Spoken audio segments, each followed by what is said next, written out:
ঈদের পঞ্চম দিনেও পর্যটকে কানায় কানায় পরিপূর্ণ সাগরকন্যা খ্যাত কুয়াকাটা। পটুয়াখালীর অন্যতম পর্যটন কেন্দ্র কুয়াকাটা সমুদ্র সৈকত।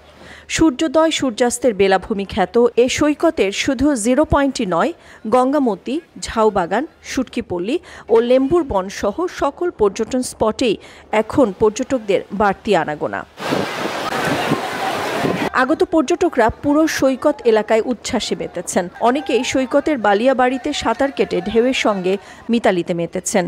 কেউ বা প্রিয়জনের হাতে হাত রেখে সৈকতের এক প্রান্ত থেকে অপর প্রান্ত ঘুরে দেখছেন।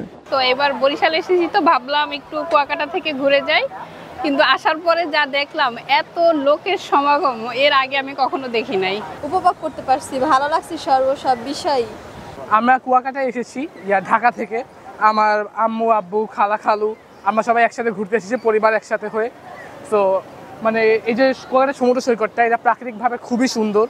আমার এসে খুবই ভালো লাগছে, স্পেশালি গোসল করে এই জায়গাটা মানে মুখ দিয়ে বলে বোঝানো যাবে না, অত্যন্ত সুন্দর প্রাকৃতিকভাবে, এবং এখানে এসে অনেক মজা পেয়েছি। সো আশা করছি ভবিষ্যতে আবার আসতে পারবো এখানে। অনেকে বেঞ্চিতে বসে নৈসর্গিক সৌন্দর্য উপভোগ করছেন। এদিকে পর্যটকদের ভিড়ে বুকিং রয়েছে কুয়াকাটার শতভাগ হোটেল মোটেলে। বিক্রি বেড়েছে ব্যবসা প্রতিষ্ঠানগুলোতেও। আগতদের নিরাপত্তায় তৎপর রয়েছে প্রশাসনের সদস্যরা। নিউজ ডেস্ক, সারা বাংলা।